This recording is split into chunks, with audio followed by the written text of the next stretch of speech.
back and play it later. Well, good afternoon, everyone. I'm Tammy Dixon. I am a commercial real estate broker with NAI Piedmont Triad and the 2021 RCA chair.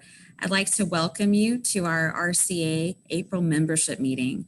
And before we get started, I'll go ahead and share some of the upcoming events we have later in the year, starting in May, actually starting the end of this month. So this year we'll have a virtual trolley to Raleigh, and that will take place between April the 29th and May the 6th. And we'll be hosting our one-on-one meetings with our state legislators. So you can go to the GRRA website and go to the calendar for those up-to-date times, as well as to register. In May, we'll have our transportation update, and our next RCA membership meeting will be with Wright Archer from NCDOT. And he'll be giving an update of the regional projects and changes in timing due to COVID. And again, that'll take place May the 25th. And then June 22nd is really exciting. We'll have our economic development panel, and RCA will host our annual, which has now become an annual economic development panel, which will include heads from all the major regional economic development groups. They'll come together to share updates, current projects, and projections for where the Triad area is heading. And this is definitely a must attend for all commercial agents in the Triad. And I'll go ahead and put a plug out there for our residential brokers as well, who are doing more commercial deals, especially with COVID and what that has introduced to us in terms of demand for land development. I would strongly encourage those who want to learn more about what's happening in our economy and locally, as well as regionally, to join us. So those are three really exciting events we have coming up. And we're also very happy to have with us today Diana Winchester from Catalyst. And we've invited Diana just to talk a little more about the benefits of Catalyst, how it can help you, whether you're a commercial real estate broker or a residential real estate broker, and really why it's such an important resource for all of us as we bridge the gap between those who would do deals on the commercial side and the residential side. So with that, and Peter, if it's okay, I'm going to go ahead and turn this over to Diana and let her formally introduce herself.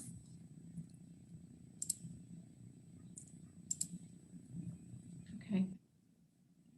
Can everyone see my screen?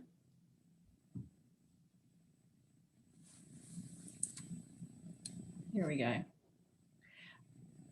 Diane, do you want me to share this or do you want to share your screen? Whichever. I probably should do mine because I made a okay. couple changes. Let me just drop off then. Okay. Cool. Okay.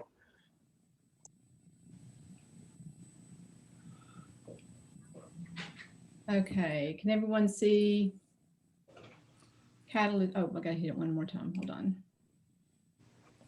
Okay. I think that's me. So Tammy, thank you so much for having me. Can y'all hear me okay? Yes. Okay. Again, yeah, my name is Diana Winchester. I'm with Catalyst. We a analytics company. And I know most of you, I'm assuming, have seen Catalyst before. In fact, I'm going to turn my little stopwatch on here because I don't want to go too long. So I'm not going to do a demonstration, anything like that. I'm going to hit some high points that I'm finding as I do demos that a lot of brokers are not aware of. And then just focusing a little bit on the value, some changes that have gone on already with Moody's Analytics and the direction that they're going in.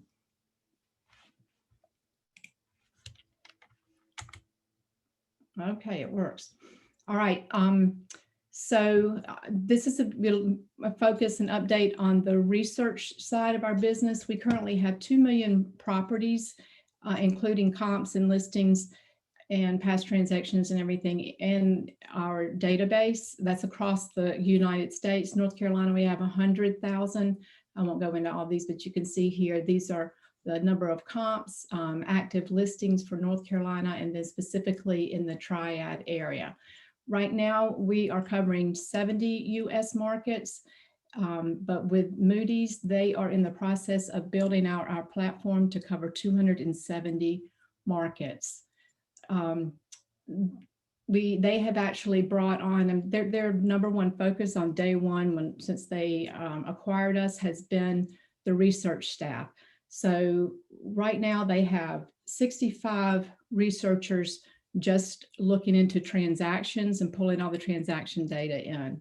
We have 12 researchers focused on pulling in all the true owner data. And I know North Carolina, I think they're about halfway through the state of North Carolina with the true owner data. And on they have 25 researchers just assigned to pulling past transactions. So these numbers are going to, grow very quickly. But one thing that I just tried to never forget to emphasize is that the brokerage community input is still our most valuable data. We don't have trucks on the ground. We do, we are in contact with every brokerage trying to keep updates, with all their listings and up changes and closings and so forth. But we desperately need the brokerage community to assist us with keeping that data most up to date and most accurate. So that's the little update on the research side. I'm going to get into the marketing side of things a little bit. A lot of brokers I find are not aware that subscribers' listings are always automatically uploaded to our national website, which is Commercial Exchange. We do a lot of work to keep the SEO traffic up on Commercial Exchange already, but now one of Moody's acquisitions, which Reese Data, which most of you are probably familiar with, they have now linked their customer portal into our database. So the traffic for the SEO traffic is going to grow exponentially over the next few months. And that's just more exposure for all of our subscribers' listings. Commercial Exchange is where a lot of the investors and tenants go to research property on their own. And again, only subscribers' listings are uploaded to Commercial Exchange. This is just an example of listing traffic report that you can pull. This is like for the last 30 days. It gives you graphically here what the traffic of her listings views looks like. Here is a pie chart that just basically shows where the views came from. You can see the big majority came from that national website, Commercial Exchange. These, it shows, came directly from her website, and then Catalyst and Site Index, which is the Charlotte community. That breaks it down in numbers here. I'm sorry. It just goes so quick. This is an example of what your leads dashboard looks like. Again, all these features are just one click from your main dashboard once you log in. So it's blown up here. It's sort of hard to see, but you can, this information that comes in for every view of your listing, it gives you like the address that it came from, the name, email address, phone number. Anyone looking at your property can automatically contact you with your phone number or send a message here. This is just blown up a little bit bigger, what your leads report looks like. You can control, you can customize how you're notified about people that are looking at your listings. It specifies right here, did they view it? Where did they view it? Did they actually look at a flyer? If they actually saved the property or sent it to a client, it also will specify that. And this information you can download to a CSV and of course upload to your contact list. More marketing features here. This is email broadcast. Again, this is just a couple of clicks. We have an automated template that pulls in the description that you put in the system of the property with the photographs. that is, very attractive, as you can see here. Again, you're notified directly, anyone who is interested. You can track the open rates, so you can see, and the open rates are very impressive on these. And every time I get the opportunity, I ask agents who I know use this a lot, and they get lots of great leads from this and property interest. These email broadcasts, they go to everyone in the market, not just subscribers. Everyone can customize exactly the type of property and areas that they want to receive properties from, but it does go out to everyone in the market unless they have opted out for that particular area or that particular property. And then I don't want to forget to mention needs and wants. So if you've got a specific type of property that you have a client looking for, then you can send out a notification of exactly what you're looking for. This just is an example of the email broadcast that she has sent out, and you can see the number of recipients that it went to, the number of opens rates, and it generally, the lowest I've seen is 13%. Generally, it's between 19 and 22% open rate, which is very high. And just real quickly, I'm going to just talk about Moody's and what that means, the direction that they're going. We have Moody's Analytics, and then they have the division specifically focused on CRE solutions. So from the market side and the more of the macro side, here they use the CRE market trend and forecast information. They look at 9 different sectors that includes multifamily, senior living, student housing, and self-storage. And again, these are like different acquisitions that they've made to produce a fully rounded CRE focus. So that's on the market side, more on the macro side. Here we get more into the property specifics, structural performance data. They've got data back for 3 decades throughout the country. They track closely new construction, the exact status of everything and where it is, sales transactions again. This commercial location score, I'll get into it just real quickly, all the considerations they make there, but that's really becoming more and more notable.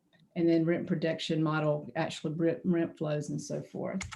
And again, this gets more on the credit rating side. So when Moody's, their whole focus is on making better decisions for your clients, this actually goes into looking at the property itself, the age of the property, the condition, any amenities that have been in there, added renovations. It also takes a profile of the tenants, the risk rating of the individual tenants, the industry that they're in, and probabilities of default, so that it actually provides cap rate forecasts and so forth. And again, here, this is more on the credit side. This is another one of our divisions, which is commercial mortgage metrics. And again, it's a lot of deep research on the credit history of tenants and of the buildings. So this is just a quick comparison I put together. Our product compared to some of the other platforms that you guys use. So with Catalyst, you have access to not just North Carolina properties and listings nationwide, but North Carolina and nationwide listings. It is not restricted to the immediate market. You could put unlimited listings up again, and all these features are included, no additional cost. You've got the marketing tools, up to 5 email broadcasts per day. You've got the lead generation, automatic notification of leads, national and North Carolina exposure of your listings on that commercial exchange, and traffic reports to actually review all of that. Very professional research presentations. You can just send a link to your client and even integrate Google Earth with that. And that's just a beautiful application and very impressive for your client. And I'll be happy to show anyone on a Zoom call. I can show you exactly what that looks like. Again, we're adding true owner information as well. Oops. And the quality of our research and analytics is just, with the Moody's acquisition, speaks for itself. Advanced demographics. We have the EPA site research. The link is right there on the screen for you to look at any kind of EPA research that has been done in the past, tax records. And of course, you get the quarterly leasing guides and market trend reports. All of these, everything here is included for $85 a month. And I will let you think about what you pay as a total for any other platforms that you use. So the combination again with Catalyst and our background, and then with Moody's Analytics and the focus on the CRE, they have really ambitious hopes for becoming the most valued and accredited CRE platform. If you have any questions about that, we aren't making, of course, any commitments right now. We don't know exactly what the integration of the platforms will look like, but needless to say, it's just really going to strengthen our program, our research, and all of our historical data as well. And just real quickly, I know that there's a group here from North Carolina Core. This is just a screenshot that if you're looking for opportunity zones, you just can simply in the search click right here. And I've sort of highlighted here, which I think is the corridor, to show the current availability of properties in that corridor. So this is a real easy search. But feel free to contact me with any questions.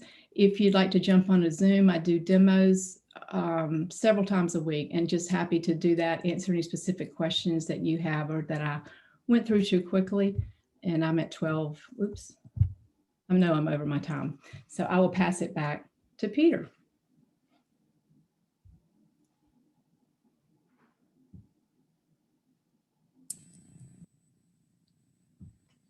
Thank you so much, Diana. That was great. And Peter, if you can share Diana's contact information after the meeting for those who've attended, then we'll be able to get in touch with her, and really appreciate you taking the time to join us today.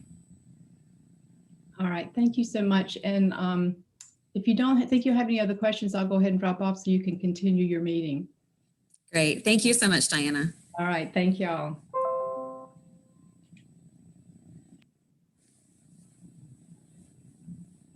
So we have with us today Lauren Hill. Lauren Hill is the Carolina Core Regional Economic Development Director for the Piedmont Triad Partnership. And Lauren joined in February of this year. Prior to that, he was president of the High Point Economic Development Corporation for 20 years. He was also the governmental affairs director on behalf of 5 real estate trade associations, including our very own GRRA, the High Point Regional Realtors, Greensboro Builders, High Point Builders, and Triad Apartment Association, the work that is now being done by Trebic. He was the councilman for the town of Jamestown and served 2 terms in the 90s. And he is the recipient of the 2020 Stanley Frank Economic and Workforce Development Award by the Greensboro Chamber of Commerce, working diligently to build a better Greensboro and Guilford County, and I will say in the year of COVID, which is no small task. So with that, I'll go ahead and turn it over to Lauren Hill. I'm so pleased to be with you all today. As you mentioned, I used to work, be a contractor for the GRRA, and Robbie Perkins that I see on the call was my first government affairs director. So I was the staff person and Robbie was the government affairs director. So I got to know Robbie back in, I believe that was about 1992 when I started with GRRA and did that for several years. So it's this group has a special affinity place in my heart because I enjoyed that relationship very much. Went on to get several things after that, Greensboro Chamber and then High Point EDC. I retired an entire 1 month from the local government system So on January 1st, I began my retirement, and then on February 1st, as Tammy said, I started with the Piedmont Triad Partnership. So some people last a little longer in their retirement, but I knew all along that I didn't want to do nothing. I'm 66 years old, and that's too young for me to retire completely. So I am very pleased to be doing this contract job with the Piedmont Triad Partnership. Peter, if you'll move on to the next slide, just to give folks a quick reminder of what the Piedmont Triad Partnership is. It's been around for 30 years. It's had various iterations over the time, and different membership on the board. Used to be governments were largely participating in it, in paying for it and being on the board along with economic developers.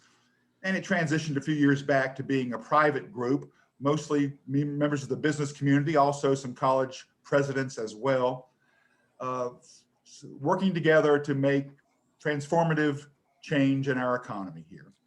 And so the partnership has been around, as I say, all this time working hard. And today it's, I would guess there are about 45 people who are on the board who are investors of the Piedmont Triad Partnership. Most of them are in Forsyth and Guilford counties. And I believe there are a couple of the investors in Alamance County. But we work on behalf of originally the 12 counties that were part of the Piedmont Triad region. As we move on to the next slide, we'll talk about what the Carolina Core is. It's a branding initiative that Piedmont Triad Partnership began back in 2018. And as the caption says there, it's a new way of thinking about economic development, meaning we're not looking at traditional boundaries. We're not looking at what you're used to in a territory. And so instead, we're focusing on the US 421 corridor from where it intersects with Interstate 77 to the west to where it intersects with Interstate 95 to the southeast. And that's a corridor that has 4 megasites, which have more than 7,500 acres available for big projects. It's got access to 30 colleges and universities along that stretch, more than 250,000 college students. It's got a large talent pool, a growing talent pool of more than 2 million people along that corridor. The next slide will show us the geographic territory. And that's a 120-mile stretch of North Carolina. That ribbon in the middle there is US 421. Part of the way, it's freeway, highway access. It's in some of the places, it's actually concurrent with interstate highway. Other places, it's almost interstate quality. At least it's 4-lane divided highway. Other places, it's 4 lanes that's not limited access. And in some places, it's smaller than that. When you get down in Harnett County and parts of Lee County, it switches into smaller territory. But imagine that those are not firm boundaries there. You can see that shaded area. People want to say, oh gosh, look at that. We're not quite in there. Well, that's just to give the representation that we're talking about a corridor, about the assets along a corridor, not a specific territory as I'm used to seeing on maps and that kind of thing. The next slide will show you the names of the counties involved. And so the Piedmont Triad Partnership was historically 12 counties. And then this core brings in 5 additional counties. And so that's Chatham County, Pittsboro, Siler City. It's Cumberland County, which is Fayetteville. It's Harnett County, which is Lillington. Lee County, which is Sanford. And Moore County, which of course is Pinehurst, Southern Pines. So it's a whole new way of doing things that way. And we're not in any way trying to be the regional partnership for those 5 other counties. Some of the counties still are quite engaged with the Research Triangle Regional Partnership. 3 of the counties are part of the Southeast North Carolina Regional Partnership. So we're not a threat to those other areas. We're not trying to say, wait a minute, RT, Research Triangle Regional Partnership, we're trying to take these counties away from you, not in any way. We're just trying to give more attention to the assets in those counties. So as I've been in this job now for 3 months, just about, the economic developers in those other places are pleased to have more attention brought to their areas. So they're not a member of the Piedmont Triad region, but they are a part of this Carolina Core brand. I was a part of it back, I guess, we announced it in 2018. It must have been at least in 2017. They were calling together economic developers across this whole swath of North Carolina, trying to see what we could call ourselves, and the notion was to get to the name Carolina Core because Piedmont Triad, as we've all heard, some people don't know what in the world that is. Lots of folks outside of North Carolina may not have even heard of it. And I'm told that some Asian countries, the word triad has some kind of sinister component. And so if you're trying to promote yourself to an international audience, companies from everywhere, it's, let's do something that's not detrimental, but also do something that describes where we are. So you pretty much draw the conclusion that if we're North Carolina's Carolina Core, that we're in the core, the central part of North Carolina. So it's a way to be, in many ways, a geographic way to identify what we're all about. The next slide will show you what our core industry foci are, if that's the word. And it's things that that we're already looking at: aerospace and aviation, logistics, biomedical, automotive. We're hopeful to get a car manufacturer. It may be something else, and that would be just fine too. And we have a lot of assets there already. Tech and entrepreneurship. Those are our focuses as we're trying to move forward. Now, one thing, I am no longer doing projects as I was in my previous job, 20 years with High Point EDC. This job doesn't have me working projects. So if somebody comes to me and they still are, I immediately hand them off to the local economic developers. We have a great team across these 17 counties. And so I will assist them in ways they want me to be assistive, but otherwise I'm not working the projects that way. What I'm doing instead is helping market the whole region, get the name out everywhere I can about the Carolina Core and all those assets. It's to help run some of the Piedmont Triad partnership programs. And then, as I said, to help the economic developers in whatever way they need. And you all know we've been busy. You're seeing more clients than many of you, I know you are, and the economic developers certainly are. On the next slide, you'll see what PTP announced when this branding came about in 2018, that they hope to form 50,000 new jobs in the core in those 30 years, in those 20 years. And so we're well on our way. As you can see, just last week, we announced 16,630 jobs have been announced since 2018 in this swath of North Carolina. So we're well on our way. Do the math and you'll see we are likely to exceed 50,000 pretty impressively, but we're so pleased to be able to say that we're moving forward. The pictures here on the slide show you the shovel ceremony for Publix. You'll recognize lots of Guilford County officials there, former, some current, some who've rotated out of their jobs. There's a High Point City Councilman, the county commissioners of Guilford, Greensboro City Council there, along with the county and city managers at the time doing that. The lower photograph is from an Axo Nobel paint plant that's soon to open in High Point. That was the shovel ceremony for that. You can see then Secretary of Commerce there, along with the mayor of High Point and some company officials, just as some possible examples of what's going on in the region. The next slide. This is a stat that we had last week. We had a Piedmont Triad Partnership meeting where Governor Cooper and our new Secretary of Commerce, Michelle Sanders, spoke. And we had this quote from Melissa Smith from the Economic Development Partnership of North Carolina. As of last week, 68 active projects are considering communities in the Carolina Core. Now, of course, we won't get every one of those that are considering us. It never works that way. But the projects considering us at this moment represent as much as 31,400 jobs and $16.8 billion in new investment. We'll be pleased to get small fractions of those numbers of projects that we'll announce. And I'm aware of some projects that we are very close to announcing, large projects. hopeful in the next few weeks to get some more big projects announced and in place. On the next slide, you'll see how the Carolina Core came together originally, why the whole idea of why is this important, and it's because of these 4 megasites that are along the US 421 corridor. You know well the Greensboro-Randolph megasite that's in Randolph County, abuts Guilford, to be served by utilities from the city of Greensboro.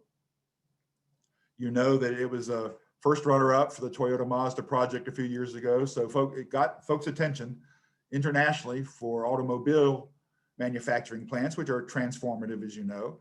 But you know, we now know that an automobile manufacturer, as important as that could be, that's not the only thing that could be transformative with large number of jobs, high-paying manufacturing jobs. So it's working hard, especially the folks from the Ryan Foundation, along with the Greensboro Chamber folks, Brent Christensen, and the Randolph County team working very hard on that mega site. Our own airport has a mega site, the Aerospace Center at Piedmont Triad International Airport, for those projects that need runway access. And then 2 other mega sites just outside the immediate area, but still along the 421 corridor and still extraordinarily important. Triangle Innovation Point is a brand new name for what had been called the Moncure mega site. And so that's ready for projects. And then the Chatham Siler City Advanced Manufacturing site is pretty tight to US 421 and not too far at all from the Greensboro Randolph mega site. And they could be important in their own rights. We also suspect that if you get a major player at one of those mega sites, say if it were to land at Greensboro Randolph, the Chatham Siler City plant would see plenty of people using, customers locating there too to service those plants. So we know that they all can work well together. So that began the reason for the Carolina Core, those mega sites. But in pretty short order, the Piedmont Triad Partnership decided to evolve the message and not just focus on the mega sites as if they're the only reason that this comes together. Some site selection consultants advised us so, and before I got there. And so it's been that evolution of the message. So they're still extraordinarily important, but they're not the only thing we tout. It's not the only thing we need to pay attention to. So, but they're important, and we are still hopeful they're going to make huge changes to our area. The next slide will just show you some of the things that PTP has been doing to get the Carolina Core name out. We're meeting with site selection consultants. I'll be going to an event in June, my first in-person event since the pandemic, to meet with site selection consultants, to let them know about our assets, to remind them of all we have here, to make sure they're interacting with our local economic developers. We've been doing print advertising, you can see, in Business North Carolina, in the Triad Business Journal, and we'll have it if we ever get the playbooks for the Tanger Center. And so that just gives you some rough idea of what we're doing that way. The next slide shows some of our collateral materials that we've got to promote the mega sites and some other transformational platforms like the Wake Forest Innovation Quarter and Whitaker Park and those kinds of things. So we've been getting that word out. The next slide shows you how we're marketing to get national media attention. We've hired DCI, the place-making firm in New York, based in New York, but with other offices across the country, to help us get national media attention. We want to get the word out when a new project lands here, if we have sites and buildings that are worthwhile for folks to know about, and to get out our lifestyle assets. We're trying to attract talent here to the area. So that's just among the different things we're doing as well in that regard. The next slide shows you signs that you no doubt have seen as you enter some of the counties in the Carolina Core. Some of the signs have been up for a while as you enter Forsyth and Alamance and Guilford counties, Randolph County. Others have just gone up in the last 3 weeks. So you can now see them in nearly every time you cross into one of the county boundaries, you will see one of these signs greeting you as you enter the county. So we're very pleased to get that word out as well. The next slide shows the points of what we expect to have in 2038. As said before, 50,000 new jobs. We want our airport to be the center of aerospace for North Carolina and the eastern part of the United States. We want to have one or more transformative manufacturing projects here. We want a portion of that US 421 to be upgraded and may be named an interstate highway. We're dealing now with a congressional delegation on that matter. Representative David Price of Chapel Hill is on committees where that's important. We've met with him recently and other members, as well as the North Carolina Department of Transportation over time, to have that part of US 421 from I-85, the southern loop around Greensboro, down to Interstate 95 be upgraded and new construction where that's needed, and upfitting the road to interstate quality for those parts that where the current roadway is right for that. And so that's a big effort, as that, you know, clients, as you know, oftentimes you get a project coming to you and say, our project is considering only places within 20 miles of an interstate highway or whatever you hear that all the time. So the notion is, let's convey in an easy way what 421 is around these mega sites, that it is interstate quality. And one way to do that, so you don't have to explain it, so you get through that first barrier pretty easily, is to get that interstate designation. So that's one of the things we're talking about. On the next slide, you'll see the tagline. In addition, you see two taglines there on the slide, your next big move, but also think it, make it, move it. And then you saw that a moment ago in the collateral materials. Think it, you know, our region's leadership on innovation, entrepreneurs, and the people doing all they have been doing over time and are doing today on projects. Make it, you know, advanced manufacturing is huge. We're the manufacturing center of our manufacturing state. And so the great place for us to think about your product, then make it here. And then, you know, as well as I do about moving it, we have wonderful transportation, logistics assets here, great interstates, lots of highways that are not crowded like other places may be to move those products around. And on the last slide, you can see what we really believe. A win for one is a win for all. And you see 17 of the economic development groups here in this swath of North Carolina. And we meet frequently together, virtual meetings so far. I'm looking forward to calling the groups together to talk about things. You know, economic developers sometimes play nicely over history. Sometimes they play less well together. And in High Point, we had that example. We worked with our Greensboro and Winston-Salem colleagues a lot. And of course, High Point is in 4 counties. So out of necessity, I was also working with economic developers in Forsyth, Davidson, and Randolph counties, in addition to Guilford, even though the bulk of High Point is in Guilford. So we already had those relationships. And then, but they were not always good. And sometimes the economic developers may have wanted to play well together, but sometimes elected officials may not have wanted to play quite as happily in the same sandbox. So we had some bumps in the road between Greensboro and High Point early in my time there. And I'm very thankful to say, most of you know this already, we got past that. In 2015, the Greensboro Chamber and the High Point EDC joined, along with the County of Guilford, the City of Greensboro, and the City of High Point, the Guilford County Economic Development Alliance. And we meant it.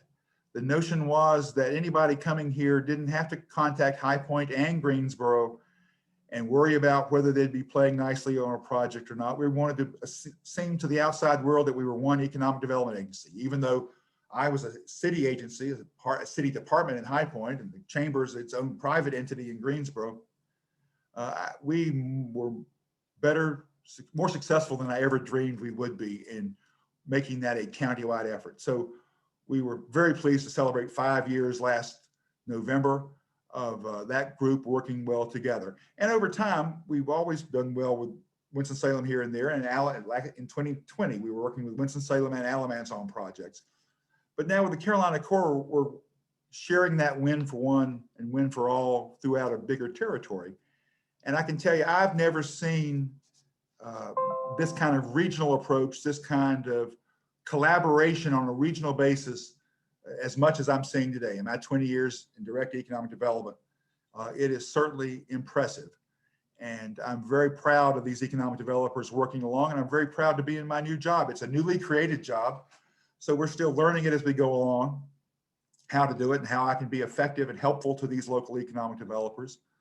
But that's what we're doing now as we move forward and try to get this word out about the Carolina Core.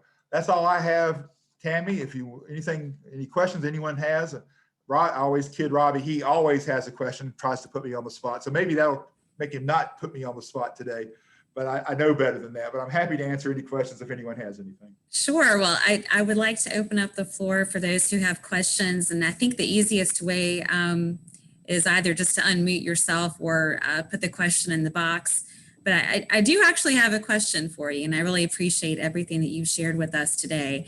I'm curious as to your thoughts on the infrastructure bill that Biden has proposed, the impact both downstream and positive impact to our mega sites, and what that could mean in terms of road systems, grid reliability, incentives for renewable energy, the things that we're really focused on, and what that might look like with our mega site system. Well, I've not done the kind of homework I need to answer that question in an intelligent way. So I've not looked at the bill closely yet. We've got people who are doing that on behalf of the Piedmont Triad Partnership, but I haven't done it myself. So I've not gotten the report. So I can't go there. But I can tell you we are making sure, infrastructure is important to get those mega sites ready to go. And we're having conversations with the state of North Carolina. There may be some additional funds this year that have not in our budget that could be one-time funds that need to go certain ways. We're certainly making sure folks in Raleigh in the right place are ready for that to help us get monies we need for these mega sites to get that infrastructure in place for every single site to be ready to go. So just generally speaking, we're certainly aware of the importance and know it, and we're working behind the scenes now with local legislative leaders, state legislative leaders, as well as the executive branch to so stay tuned, but more will be coming from the state level. And I don't know enough to answer how we'll work in with the federal money that might come from that. I appreciate that. And thank you for your transparency. I think we have another question actually in the chat box, and this is one that's on all of our minds.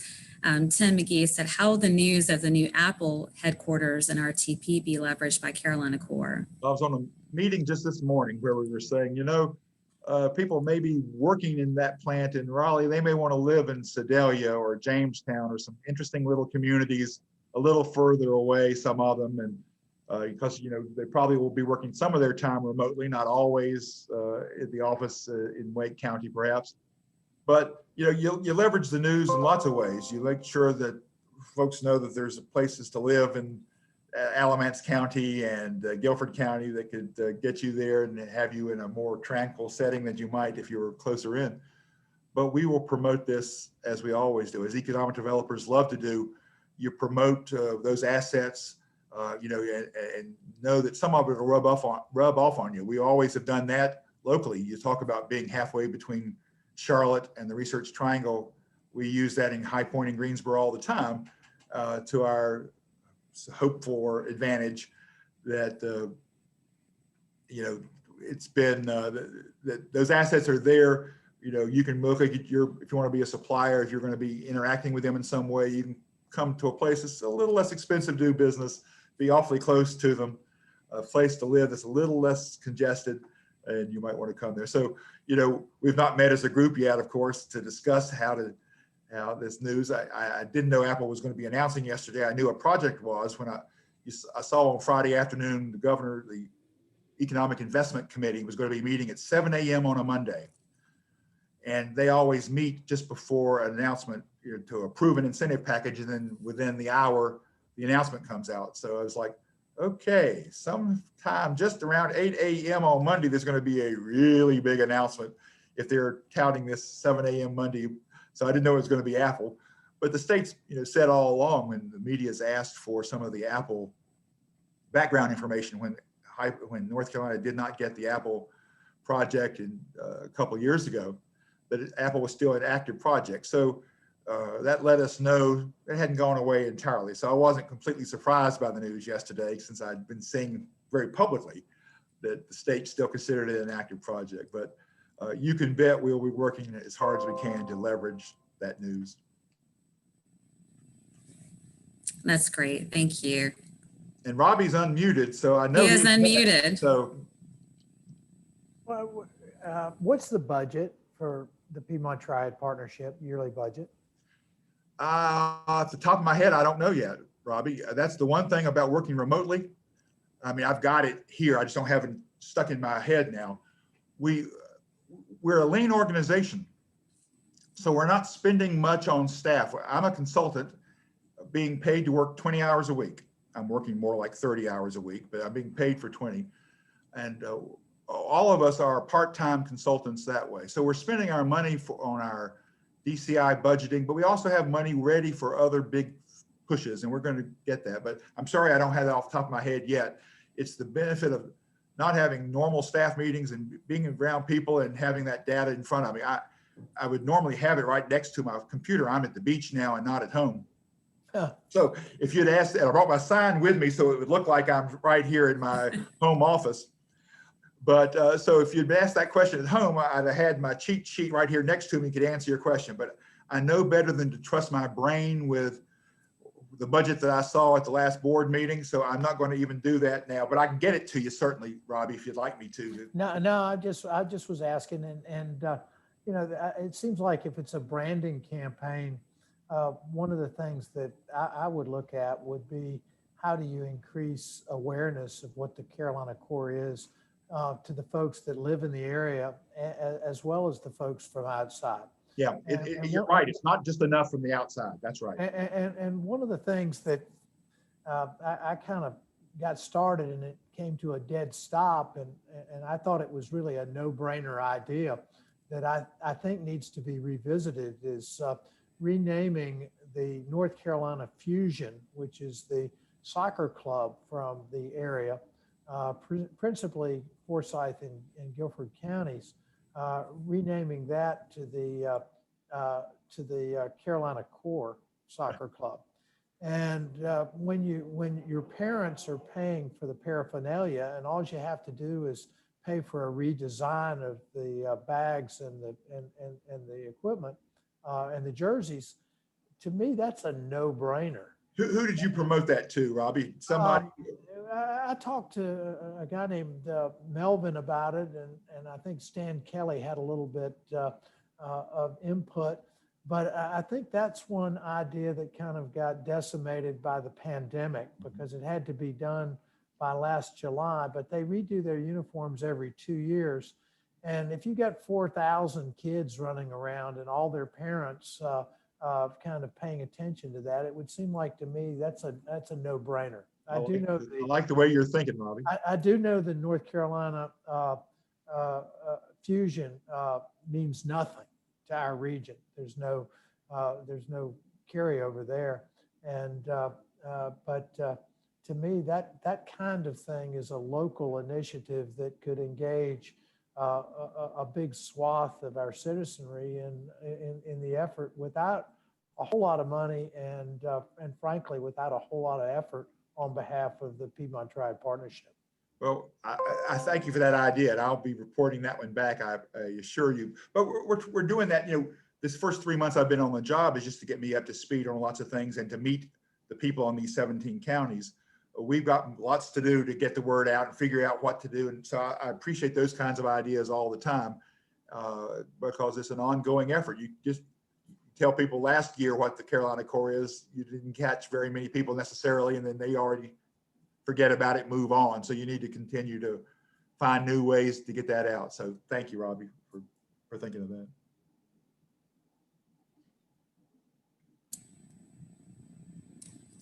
So don't give me away that I was at the beach now today, No, but it's nice at the beach today. I'd much rather be, no offense to living in High Point, but I would much rather be right over my computer screen is the ocean. And I'm looking at the horizon and the water up here from a 7th floor hotel room. So I've got just the right view. So I don't mind working here at all. My only concession to this meeting was to close the door just in case somebody made a sound outside on the beach that would be detrimental. But otherwise, that door will be propped back open momentarily. Well, Lauren, what can our commercial realtors, I mean, obviously, we've got substantial numbers of realtors in Guilford and Forsyth counties, and NC Realtors has just over 50,000 in its membership. What can we do to help promote the North Carolina core? It's something You could that put our would seem to logo be on your website. right up our alley. You could put your logo on our websites.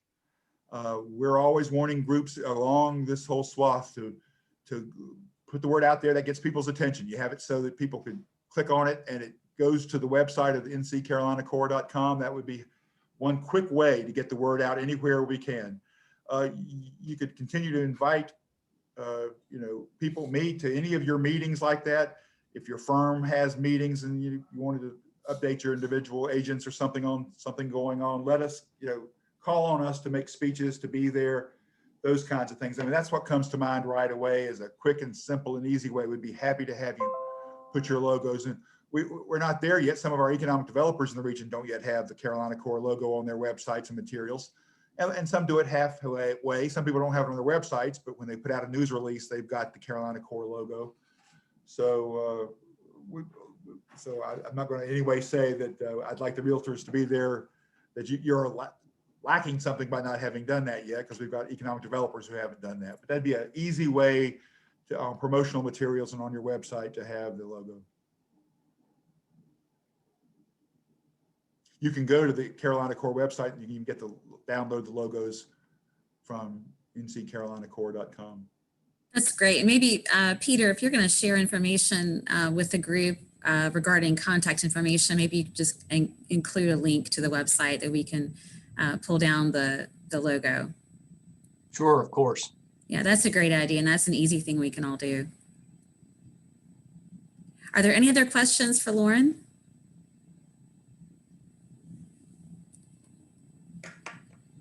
Well, if not, Lauren, thank you so much. This was really helpful today, and always exciting to have guest speakers who can share their bandwidth of knowledge and experience. So thank you again for joining us today. Honored to be asked. Thank you so much.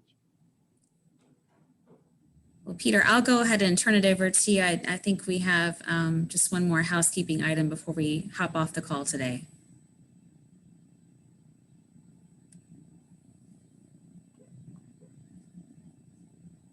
Yes, that's right. I just wanted to make sure to remind everyone on the call, since this will be our